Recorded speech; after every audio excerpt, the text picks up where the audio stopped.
And now for a chilling message from the Harbingers of Death. That's the title of this next upload. My family had never been particularly superstitious and certainly didn't believe in ghost stories or the paranormal.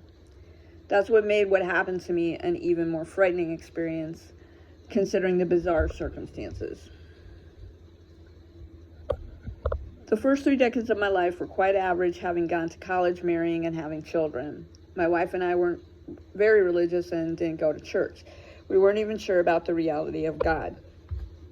Therefore, we maintained an agnostic outlook, preferring to keep our minds open, even if predominantly skeptic. When I reached the age of 33, strange events started happening to the point where I thought I was going crazy. It started with a series of bird sightings. In particular, they were black ravens, always appearing in threes.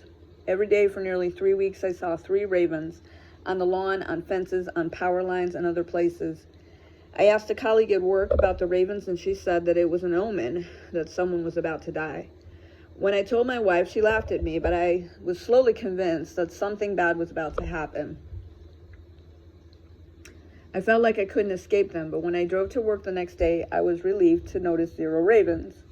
My relief was short-lived, however. When I got to work, I felt pains in my chest growing into a full-blown heart attack.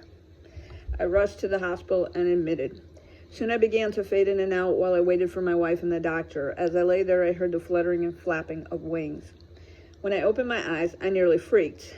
3 large ravens were perched on the end of the bed, surrounded by a white mist and watching me intently.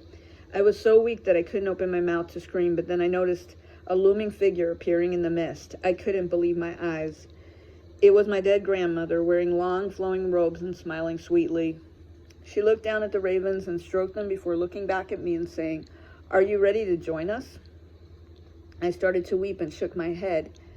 I didn't want to die. The problem was I couldn't tell her I didn't want to go.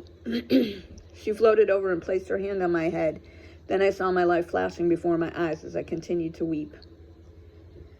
I could hear her voice telling me that I hadn't taken care of my health and that I'd have to say goodbye to my family. The ravens started to call out and ruffle their feathers as a spiraling tunnel came into view like a white tornado. I felt myself rising off the bed and floating through the tunnel, holding my grandmother's hand and crying hard. My grandmother said, "There's nothing to fear," as the ravens continued flapping and calling out loudly. I yelled, "My children, my wife, I can't leave them," as we continued being sucked up into the swirling tunnel. I'd heard about people's stories about death being a peaceful event and how they didn't want to come back. It was a different experience for me. I was terrified of leaving my family and going to a place I had no idea about. I pleaded and promised that I would take care of myself if only I could see my wife and kids again. Suddenly, I felt like I was falling a million miles an hour. Then I slammed onto the bed and felt a searing pain. I looked up and saw my wife and kids peering down at me, crying and asking to the nurse to help me. After an operation and planning a healthy lifestyle, I was eventually allowed to go home with my family. I'll never forget that day, and I changed my mind about the afterlife, but did my best to stay away from ravens.